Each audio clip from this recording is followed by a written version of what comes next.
professora Stephanie, sou professora de História, você já me conhece de alguns outros vídeos, de alguns outros papos que a gente já teve.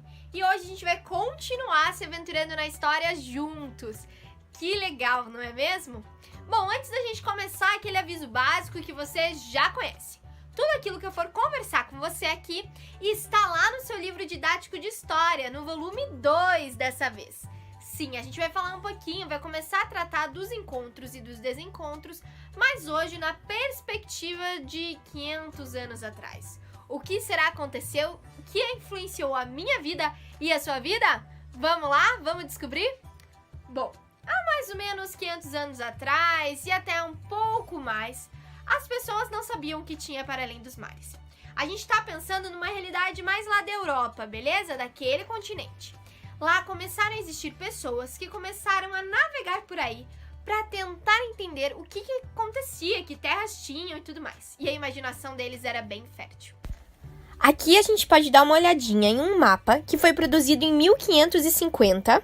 E que as pessoas se perguntavam, o que tem para além dessas terras? Será que existem outros lugares? Será que existem monstros? E a gente pode analisar esse mapa com isso. A gente pode perceber que neles tem desenhos de monstros marinhos. A gente pode perceber que não tem o continente da Oceania e que a disposição do mapa é bem diferente daquela que a gente está acostumado atualmente. Então era o jeito que eles enxergavam o mundo, do jeito que eles imaginavam o mundo. Mas certo dia eles tiveram uma ideia. Que tal se lançar ao mar com barcos especiais para ver o que estava além dos territórios deles? E assim começam a surgir as grandes navegações. Há mais de 500 anos, portugueses e espanhóis começaram a usar embarcações chamadas caravelas e naus. E eles utilizavam isso para ficar navegando pelo mundo, procurando terras e também procurando lugares para encontrar produtos. A gente está falando de uma época que a navegação não era só para descobrir os lugares. Eles também tinham interesse de descobrir se essas terras tinham ouro, se essas terras tinham alguma coisa que pudesse dar riqueza, pudesse dar lucro para o reino deles. Mas é importante a gente lembrar que os portugueses e os espanhóis foram os primeiros a se jogarem ao mar para buscar essas riquezas e essas terras, um mundo desconhecido. E naquela época, as viagens duravam meses, semanas. Gente, era muito tempo. Eu acho que nem eu e nem você iríamos aguentar tanto tempo assim viajando em umas condições que não eram tão agradáveis quanto hoje, se a gente quiser navegar num cruzeiro ou coisa assim. Era bem diferente dessa realidade. Mas como que as caravelas funcionavam? Vamos dar uma olhada? Bom, a força do vento movia as caravelas.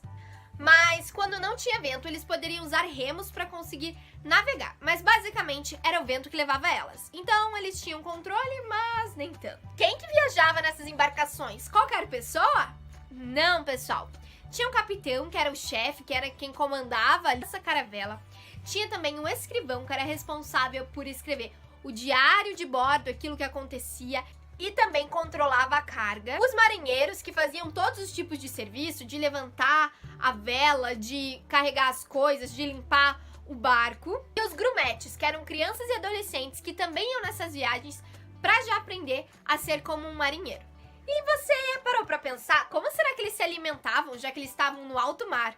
Durante meses, não tinha geladeira, não tinha as facilidades que a gente tem hoje em dia. Como que era? A alimentação deles era composta por carne e peixes bem salgados, porque o sal era uma forma de conservar os alimentos. Então, sabe aquela carne seca que a gente come, que é bem gostosa? Eles utilizavam também para comer nessas situações, colocando bastante sal para preservar ela que vinha lá da Europa, até o momento que eles iriam chegar em algum lugar, porque eles passavam muito tempo no mar. Eles se alimentavam também de azeite, vinagre, cebola, vinho e água. E esses alimentos eram armazenados em grandes tonéis, ou seja, grandes potes, digamos assim, que eles guardavam os alimentos e a água ou as bebidas que eles consumiam. Desse assunto até dá um pouquinho de fome, mas quem sabe não era tão higiênico assim a comida deles, né? Mas como que os portugueses chegaram aqui? Bom, lá em 1500 saiu uma frota de 3 embarcações de Portugal que eles tinham destino às Índias. E por que eles tinham tanto interesse nessas Índias? Não o país Índia como a gente conhece hoje. Eles chamavam assim uma grande parte dos territórios asiáticos, porque lá eles iam para comprar especiarias e outros produtos que eram muito desejados e que tinham grande comércio na Europa. Então o interesse deles no começo não era de vir até o Brasil, era de ir lá para as Índias. Mas o que eram essas especiarias que a gente fala tanto na história? E, gente, tem tudo a ver com a minha vida e com a sua vida, porque a gente continua consumindo elas.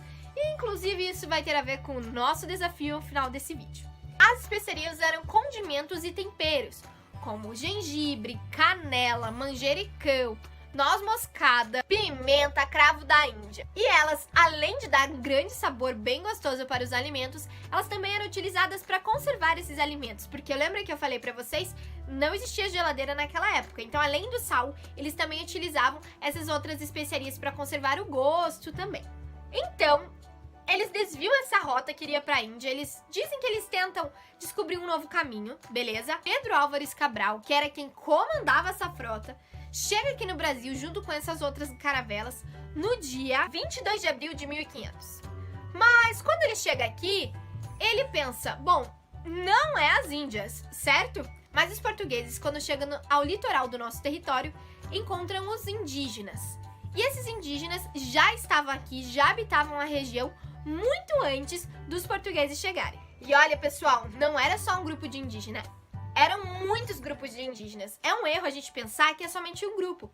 Porque não era. Existiam vários, até hoje existem vários, e cada grupo tem uma cultura, uma língua, um jeito de viver, um estilo de vida. E eles, alguns eram amigos entre eles e outros guerreavam. Então, existiam vários grupos espalhados pelo território brasileiro. E aí os portugueses, sem nem ligar para os índios, sem ter nenhum mínimo de consideração com eles, que já habitavam as terras, tomam posse das terras em nome de Portugal e começam a falar que essas terras são de Portugal a partir daquele momento. E assim eles realizam a primeira missa após alguns dias de chegada para oficializar que aquele território seria deles. Mas você lembra que essas viagens não aconteciam só para conhecer territórios? Eles estavam em busca de riquezas. E quando eles chegam no Brasil, eles podem não encontrar as especiarias que eles queriam lá nas Índias, mas eles encontram outro tipo de riqueza, que é através da Ibirapitanga. Você sabe o que é isso? Não? Então vou te contar. Ibirapitanga é a mesma coisa que pau-brasil. Então eles chegam aqui, encontram uma árvore que tem uma boa madeira e que a cor dela é vermelho como brasa. E a partir disso eles pensam, poxa, vermelho é o look do momento na Europa. Quer mais o quê? Vamos pegar essa madeira pra gente, levar pra Europa, porque a gente vai vender essa madeira, vai ser boa pra gente construir outras embarcações ou móveis de madeira e ainda a gente vai poder tingir os tecidos. Porque eu vou contar pra vocês, o vermelho, gente, era a cor do momento. Vocês percebem o quê? Eu estaria riquíssima na Europa daquele momento, porque não era tão fácil conseguir pigmentos para as roupas. Era tudo bem natural, bem diferente dos dias de hoje. Então eles precisavam dessa árvore, precisavam desse tom que era mais avermelhado, mais tom de brasa, digamos assim, de fogo, para tingir as roupas. Mas como que eles retiravam esse pau-brasil? Vocês acham que eram eles mesmos que iam lá? Não, pessoal. Eles começaram a escravizar, a utilizar a mão de obra indígena para cortar essas árvores e para carregar suas embarcações. Mas o que os indígenas ganhavam em troca disso, digamos assim, tá? Eles começaram a fazer uma prática que a gente chama de escambo. Então eles começaram a dar certas bugigangas mesmo pra eles, assim, espelho, facas, anzóis, talheres, coisas que eram costumes lá de Portugal, objetos que eles utilizavam e que de certa forma encantavam os indígenas, porque não tinham contato com isso. Então eles davam isso pros indígenas e em troca esperavam o trabalho. Mas agora eu tenho um desafio pra você. Durante esse vídeo a gente falou bastante sobre comidas e coisas gostosas. O seu desafio vai ser procurar receitas e pensar naquilo que você já comeu ou que você já come que envolvem as especiarias. Então lembra daquelas que eu falei pra você: pimenta, cravo, canela, manjericão, noz moscada, tantas outras que eu sei que fazem parte do nosso cotidiano, da nossa comida, pelo menos uma pimentinha.